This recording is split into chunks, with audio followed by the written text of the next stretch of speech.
dari Provinsi Riau, Kabupaten Kampar, yang berjudul Si Lancang.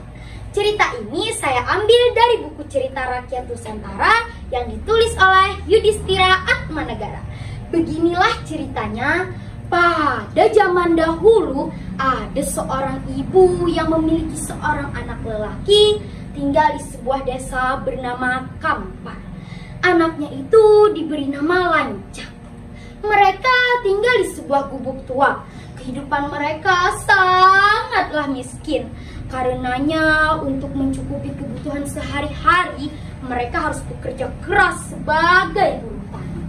Suatu hari Lancang berpikir untuk pergi dari desanya agar bisa menjadi orang kaya. Aku sudah tidak tahan lagi tinggal di desa ini. Aku ingin pergi. Jika aku tetap tinggal di desa ini, maka aku tidak bisa jadi orang kaya.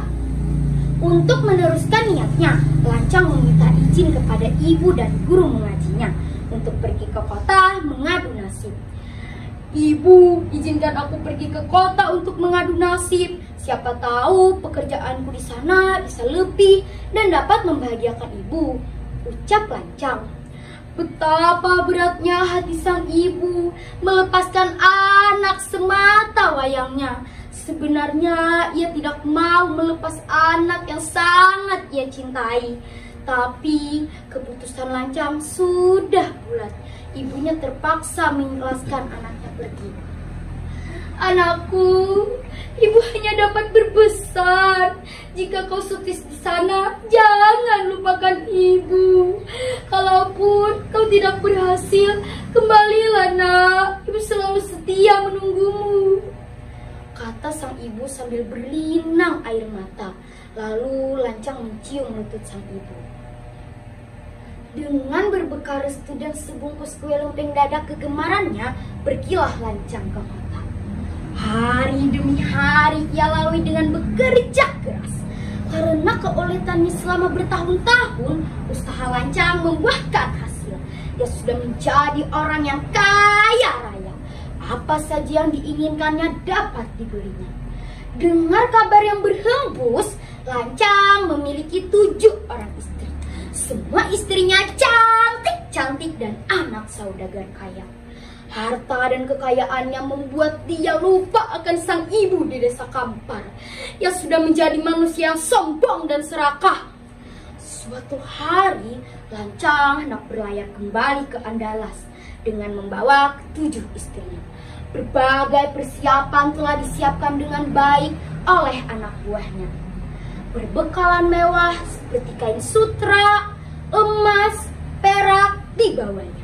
Semua itu akan digelarnya di atas kapalnya yang besar. Setelah beberapa hari berlayar, akhirnya ia sampai di desa Kampar. Sampainya di sana, ia menghentikan kapalnya dan merapat di dermaga. Alat-alat musik yang dibawanya dimainkannya dengan suara riuh rendah. Semua itu dilakukannya untuk menarik perhatian para penduduk Kampar. Benar saja, para penduduk Kampar berkumpul dan melihat kebesaran dan kemegahan kapal milik Lancang. Berita kedatangannya pun terdengar juga oleh sang ibu. Sang ibu berlari menuju pantai. Betapa takjubnya sang ibu melihat kapal besar dan megah berada di hadapannya. Anakku, ini ibu, di mana kamu? Teriak sang ibu sambil berlari ke atas geladak kapal. Tapi langkahnya dihentikan para anak buah kapal. Maaf, kau tidak boleh masuk dalam kapal ini, tegas para anak buah kapal. Aku ingin bertemu anakku. Aku sangat merindukannya, pinta sang ibu dengan penuh harapan. Tapi bukannya izin untuk masuk yang ia dapatkan, malahan tertawaan para anak buah kapal. Hahaha.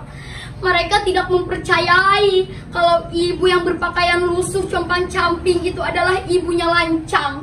Ibunya memaksa untuk masuk. Mendengar keributan yang tidak dapat dihentikan, Lancang dan istrinya pun menemuinya. Ada ada keributan apa ini? Tanya Lancang. Anakku, ini ibu. Aku tidak memiliki ibu sepertimu. Teriak Lancang sambil menyuruh para anak buahnya mengusir sang ibu.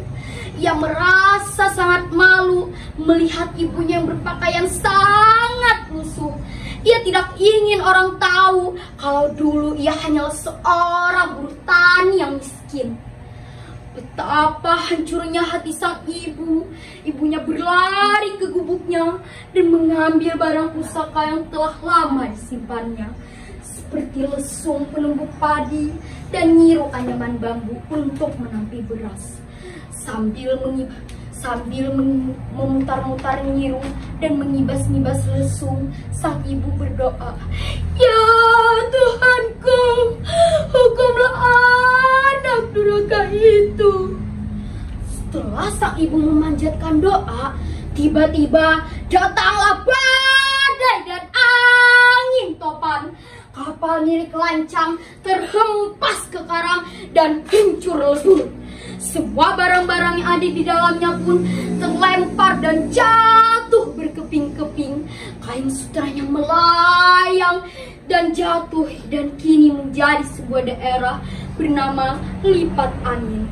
Alat musik gongnya pun terhempas sangat jauh dan menjadi sebuah sungai bernama Ogong. Sungai ini berada di Kampar kanan. Tembalik miliknya pun terlempar dan menjadi sebuah desa bernama Pasubilah. Tiang bendera milik Lancang pun terhempas sangat jauh dan menjadi sebuah danau yang kini dinamai Danau Silancang.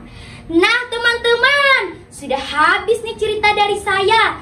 Jadi pesan yang dapat kita ambil dari cerita ini adalah cerita ini mengingatkan kita agar tidak melupakan jasa orang tua, terutama ibu. Jika kita sudah sukses, jangan sekali-kali melupakan ibu sudah bersusah payah membesarkan kita.